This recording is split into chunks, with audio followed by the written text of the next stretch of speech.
it's gonna move to the. This is recorded, so I'm gonna just chop up. Oh.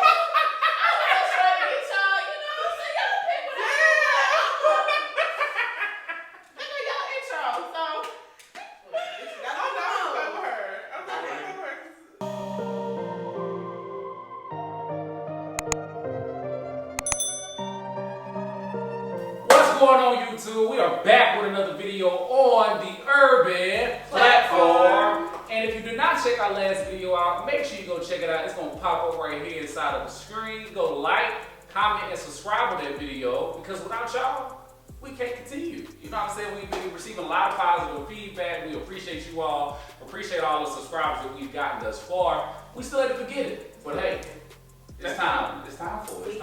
We here for y'all. You know. So turn up. She said turn up. Cool beans. Well, you know, in media recently, we have, as a black culture, we have seen a lot of progression, I would think. I know Monique, a couple years back, was talking about how she had her indifferences with Netflix and how she had to pretty much sue them for, you know, racial bias, gender bias, and things of that nature. But we're not going to get into that too deep. But with that being said, Monique now is back on what, y'all? Netflix. She's still made on there. Period. She's on Netflix because she is a part of two classic black sitcoms that we all grew up on, which are Moesha and the Parker. Can't the Parker. That's what she did. That's what she got Copper's mind. Oh, it's cute.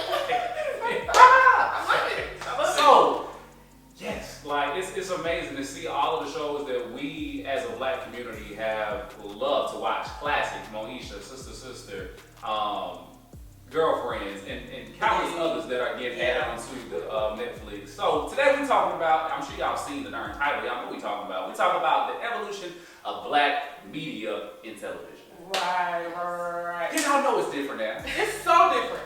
Y'all It's know so different. I feel like back then though, it was like, I feel like it was so much pride to be like black. I don't know what it was, but I feel like those definitely formed our culture to what it is today.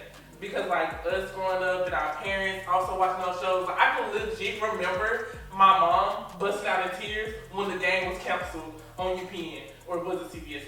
She was legit upset. Like I'm talking about, they had petitions about the game coming back on and everything, till BT picked it up. And I was like, girl, y'all made some money moves to like us watching Moesha and how all of them corresponded, and you had so many actors and all these movie stars and singers and rappers was also coming on the shows and being guest stars, or like Kobe Bryant was on Moesha one time. Like, Happy birthday, Kobe Bryant. We just gonna.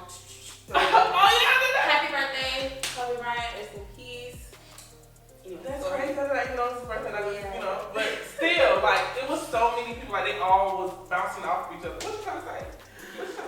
Get with the times. Get with the times. I'm sorry now.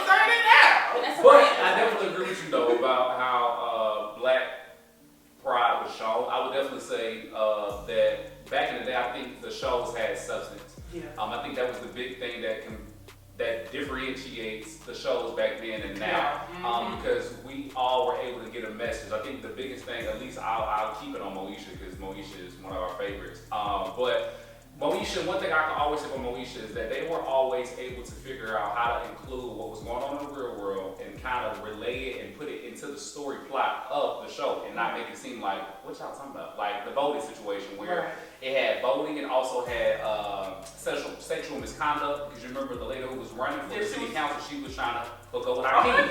So it was like, you know, it was always able to kind of teach an underlying message, even when Miles was smoking weed in the house and they had wanted to drug test Moesha, and Moesha was like, bruh, like I know I've been gone, I know we had other differences, but it's not me that's smoking, and they didn't. And I love how the plot was though, because like it didn't give you what you would think would be the obvious. Because you would never thought that Hakeem was getting sexually harassed by a woman, and that's how like Moesha, like we thinking Moesha would be like, no Hakeem, she like Hakeem really, you know what I'm saying? Like how it really gave that realistic feel to a lot of stuff. Like I love to this day, I am obsessed with Girlfriends right now. Because at this point, it's kind of like that point in my life where I'm able to understand exactly what they're going through.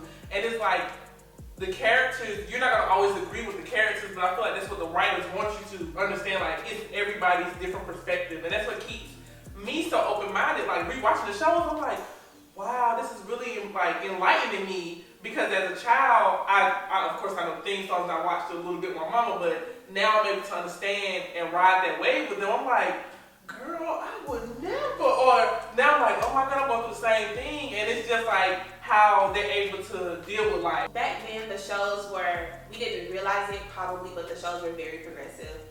With like basically what they were just saying, with a lot of the issues and the topics, you know, that they might have touched on and pressed on. But shows in the 90s period, you know, black sitcoms, a lot of them had those moments where they were very serious and they, you know, although it's comedy, they have real problems, like the infamous Will Smith scene in Fresh Prince of Bel-Air, when his dad came home and then still left without him. He was a grown man at this point, Will Smith, you know, his character, but his dad left him still as a, you know, so he just couldn't figure out why his dad didn't want him, you know, so people are still going through stuff like that, you know, to this day. People have always gone through that, and then it's like in the black household, the father, you know, is known for being absent and things of that nature. Although times are changing, people are starting to, you know, the narratives are starting to change. People want to be fathers. People can't wait to be, you know, a black father, and I just love to see it, you know, period. So, yes. So what do you all think happened? So we've been, you know, the video so far we've been talking about all of the shows like Moesha, Fresh Friends, Sister, Girlfriends, and like how they all taught us a message. And they all taught us, you know, whether that was a heartfelt message or even if it was a message like don't lay down too quick.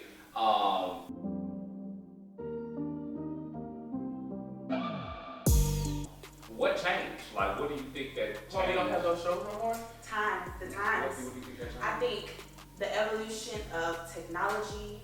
I think that a lot of the shows have gone from, you know, family sitcoms to reality star, and then a lot of the black shows too, I feel like are centered around scandal and betrayal and like, you know, infidelity, stuff like that. And Tyler Perry, like, he has some great shows. I know Black as Fuck on Netflix, Black AF on Netflix is a show about a black family, but I personally can't think of any shows that are black family sitcom, you know, genuine. Then that has the heartfelt moments like the shows in the 90s had and things like that. So, you know, we don't really have the only shows that I'm not gonna say the only, because I mean, of course, there may be shows that we may not know of. Y'all can drop in the comments below. You know, please let us know if you know a show that you feel like is a great show that we should watch. We should even do some reviews on. Drop inside the comments right now. Let us know what's going on so we can watch it. You know, YouTube. There's a lot of things on YouTube that YouTube is taking over now. I mean, hell, we on YouTube. So, if you know a show on YouTube, let us know. But like she was just saying, Blackish is a great one. Grownish is another one. We also have we can't forget The Shy is another good one. We also have Insecure, which is another good one. So now I feel like we have been able to get kind of back to where we have been. Just because what I will say, the key, I saw another interview of Brandy yesterday. Last night I was watching an interview with Brandy. She was talking about just Moesha and talking about success and like a reboot possibly and things of that nature. The interviewer on ET asked Brandy, did she know that Issa Rae? Okay. Issa Rae, the director and producer and writer for Insecure. She pretty much, I was trying to get it out. That shit I was like, okay. But he pretty much asked her, did she know that she said in one of her interviews that the reason why she even started Insecure is because when she was a little girl, she used to watch Moesha. And Moesha inspired her to want to become a writer and to also have her own show. And now look, she has I think 3-4 seasons now of Insecure. And Issa Rae she's trying to, like, one of her main purposes is to open doors for other black people. Like, she literally said that. So it's a chain reaction. You know what I mean? It's a web effect. One person is affected and they affect this many people who affect, you know, another. Speaking of that, it's like hopping off of that, a lot of shows that we know from like the 90s were written by the same people. So it was like I'm writing Moesha, then I gotta go right on Parkers, and I'm writing on like they're doing those different entities. And I can start seeing that now with a few of the shows that because the guy who wrote Black AF on Netflix, hashtag Black AF, he also wrote Blackish. He also had some indwellings with Grownish. Nah, he wrote Grownish. Yeah, Grownish and mixes. I'm saying like because it's like multiple it's multiple that. people who write on it, but he's the main. He's the writer. He's the main writer for all of those. So, okay, Kenya. I love how Issa Rae is doing Insecure, because to me, Insecure is like a new girlfriend for my generation. It kind of gives you that vibe because it's friends. Yeah, y'all have to even a little more like living single, because it ain't like girlfriends, is more just all women. And you know, even though Insecure is all women too, but you got like, you know, you got your men that's in there for the, you know, that holding down, you know, all the men in there is kind of like it's for the whole with. I'm gonna go with girlfriend. Yeah.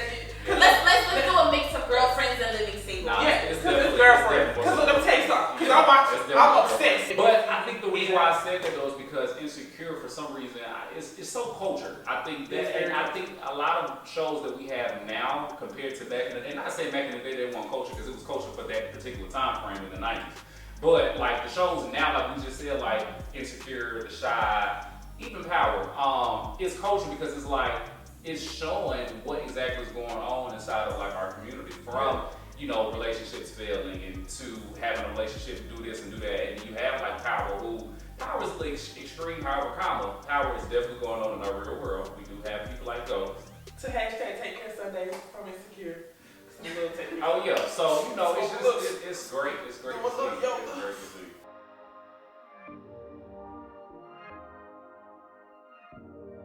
So how do y'all feel about reboots? What do y'all think about, like, I mean, I know a lot of, in this same, you know, conversation, a lot of people have been talking about reboots. Moesha, Brandy talking about they want to reboot that, possibly. Sister T and Tamira talking about possibly rebooting. You got also Will Smith talking about rebooting Fresh Prince. What y'all think?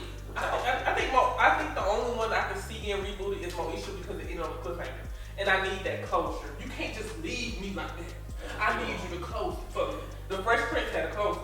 It's closed. That chapter has been closed. He said goodbye. Living single. They said, no, living single didn't give us a goodbye. Martin, he said goodbye. Everybody, like, if you had a closer, I don't want to see it come back. Like, cause I think it was a genuine close off. Unless it's like the Proud Family, how the Proud Family came back, they come back and they're like the Proud Family louder and something. Shout out to Keke Palmer too, man. We really are excited about They're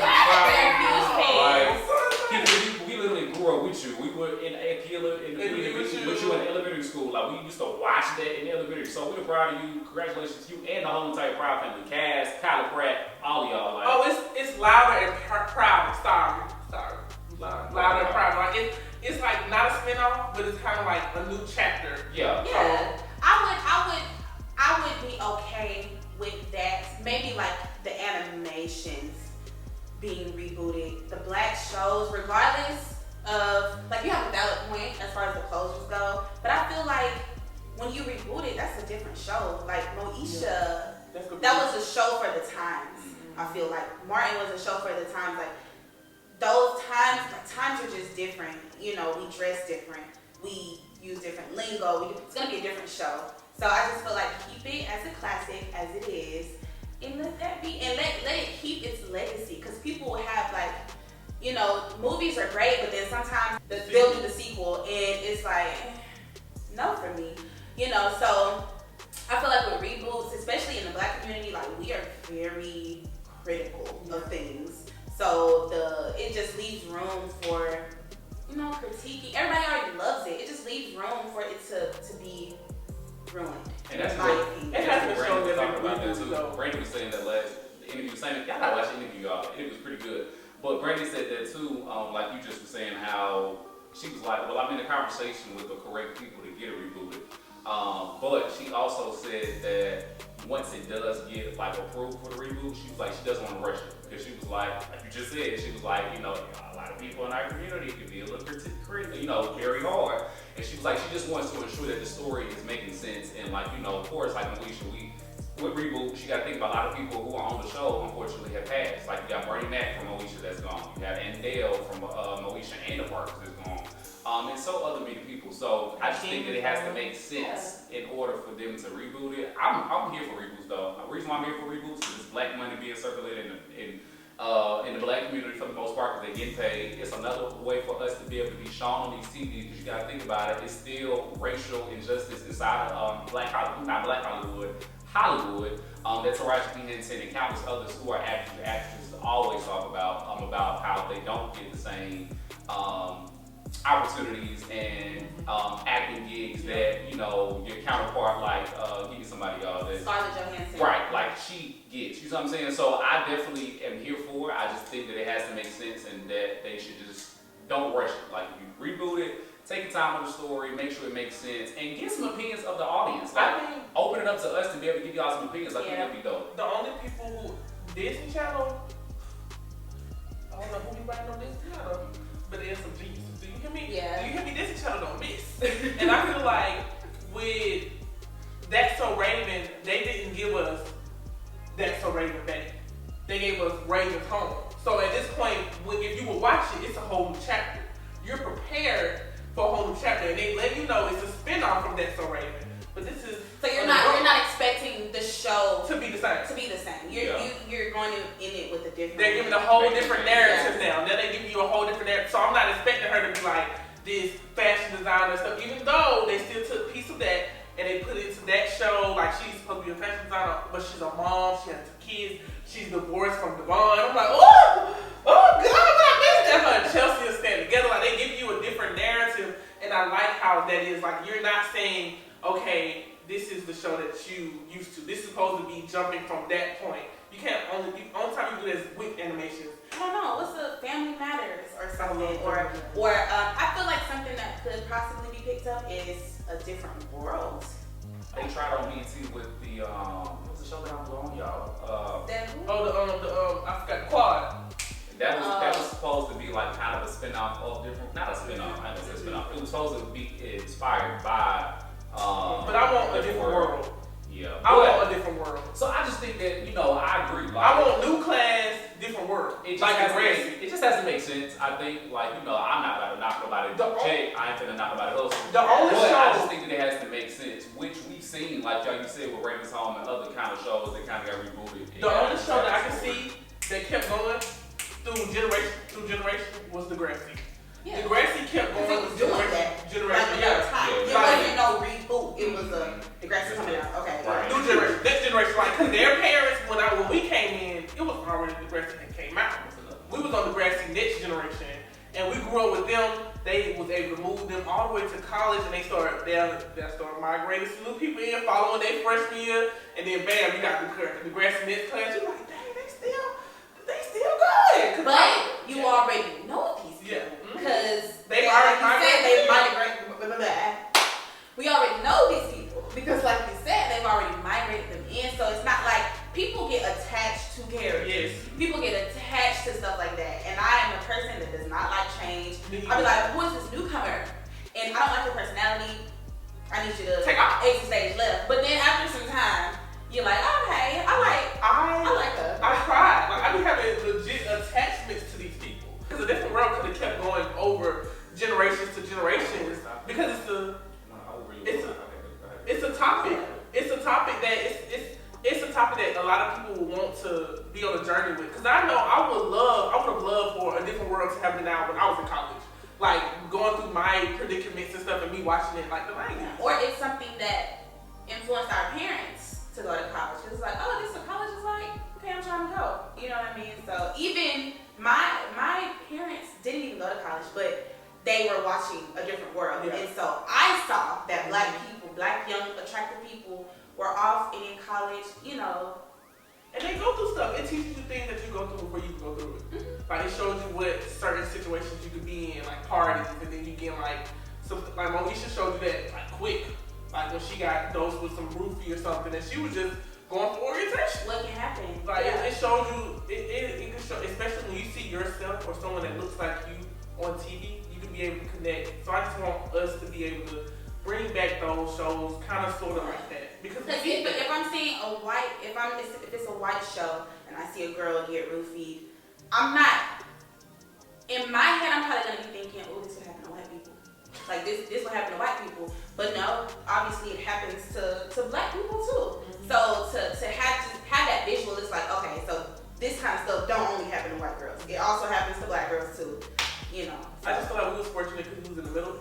Our generation was kind of in the middle of the 90s and the 2000s. And I just want our generation, like my little cousins and my godson, I want them to be able to see shows like we did. But so if in fact, let's say for instance, let's use Moesha, since we keep talking about Moesha, and let's use Fresh Prince. Fresh Prince, I think, if I'm not mistaken, is about to get rebooted as well. I want the park so, to be rebooted.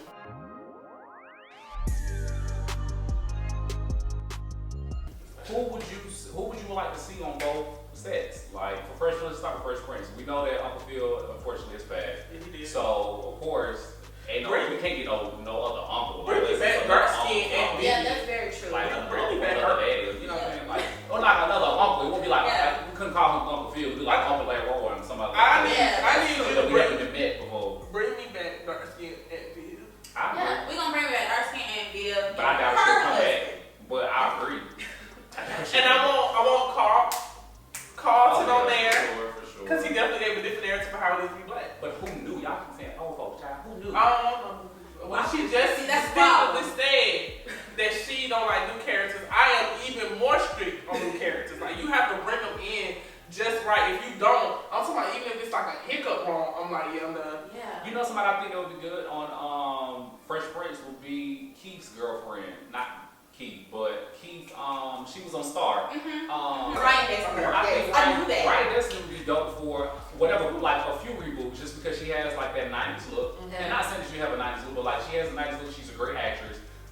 She has dark skin, so she could definitely represent for our dark skinned females. And I like it. I think she'd be really, especially, I don't know, for Fresh Prince, she's giving me like, she could be Ashley little god sister or something, or like Ashley best something. But I think that she'd be dope inside of a reboot. She's giving me that feel. For some reason, yeah, because I like her as an actress inside of Star. Even though I ain't really watched the show like that, but like the couple episodes I've seen, I like her. I like her as a person because I like Keith, so both of them cool. Okay, I feel that. I think she'd be dope. I feel that. New characters on Moesha, which I feel because I like I said, I'm definitely not on new characters. So I personally am. If I had to choose between Moesha and Fresh Prince, it'd be Fresh Prince. For a reboot? Yes. Okay. I'm still thinking about when Will Smith cried. That really touched me. Yeah. That is if definitely. you didn't choke up at least. That is definitely. I felt that because I felt like growing up as a kid, not having like a dad there, but having not having a biological father, but having a father figure. Like I felt that. Like, cause it's like when your dad come in, like you meet your dad, and you thinking everything like this goes okay. Like he for me, and then like. Your father figure has to step in and be like how it just they played that very well. Like, it was very real. Yeah. Cause he you felt cause I was like, man, Will, I want you.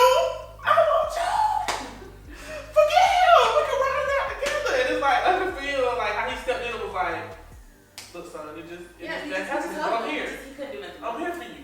Cause you don't need him. You made this far. How he said I ain't need him stuff. I was like, that's how you be doing it. And I think everybody could be able who didn't have a father. And I think that also changed the narrative growing up for men to see another man cry about not having a father make you want to be like, yeah, I gotta be that for my kids, period.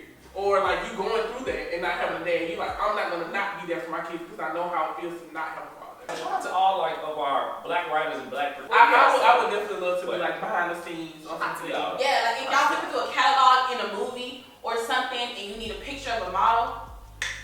And facts. Also, shout out to everybody that's using Atlanta for their stuff. Like, I mean, we all from Atlanta. Atlanta is now considered to be the black Hollywood. Like, appreciate Tyler Perry for even helping us get to that point. Tyler Perry, shout out to you for building and buying that land that was on a Confederate land at one point. That was amazing. You literally created your own table, like you said. So continue to do it, y'all. We are super excited to see where black film is going. You know what I'm saying? It looks great. I was about to have a leather shirt on today, but then you go with the pants.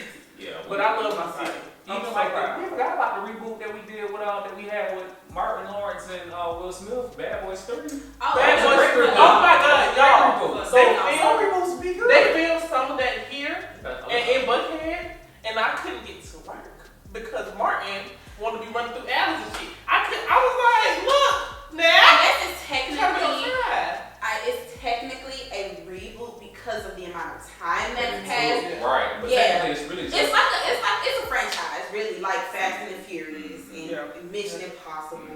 like that. But it is considered, I would consider it a reboot. It was a good one though. They it's been like 20 years. And I love how they picked it up. I'm telling you, how you pick up certain stuff, you got to do it a certain way. And how they picked it up, they gave us that though. They gave us that closure of like, okay, you know, Martin's supposed to be retired. Come Martin, little hand me down, and you know they're not gonna try to give you that like, oh, he was out here running. No, he retired. That was really smart for him. You know, Yeah, and Martin the fool, cause I look every time you're not gonna tell me after 20 years you still jumping off buildings and shit, rolling and ducking and hitting But the Will was ceiling giving you and shit. that. Will was giving you that. He was still giving you that. Like I'm like, but Will. But it makes sense though because he did retire though, so like he was long. And it was smart too the way they did it, at, like kind of in the middle towards the end when they introduced us to his son. So like I know the next Bad Boys 4, his son would definitely probably be his partner maybe or so. But I love how Martin still give you that comfort. He still gave you that comfort. Oh yeah, he's undeniably. He's like your son, how your son be? It's like I was like, I love it. Yeah.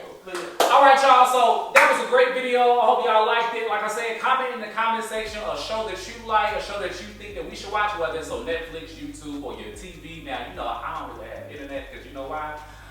Ain't nobody paying for it. So, you know, if it's a streaming platform, let us know. We can stream it too. Nah, she don't have internet either. You have internet? I have internet. Stop lying. I don't have cable. I mean, oh my bad. I have internet. Yeah, that's what I don't have cable, but I have every streaming platform. I have a streaming platform. we got internet, just no It's game. exclusive. I need y'all to DM me either on the Urban platform or Yeah, DM us at the Urban platform or Marquise Bay. Oh, we got the Instagram page, y'all. Go follow us on the Urban platform on IG, Instagram, the Gram, the Urban. But nah, that's it, y'all. We appreciate y'all. Make sure you like, comment, and subscribe this video. And another time when we catch y'all next week on the Urban platform. Appreciate y'all.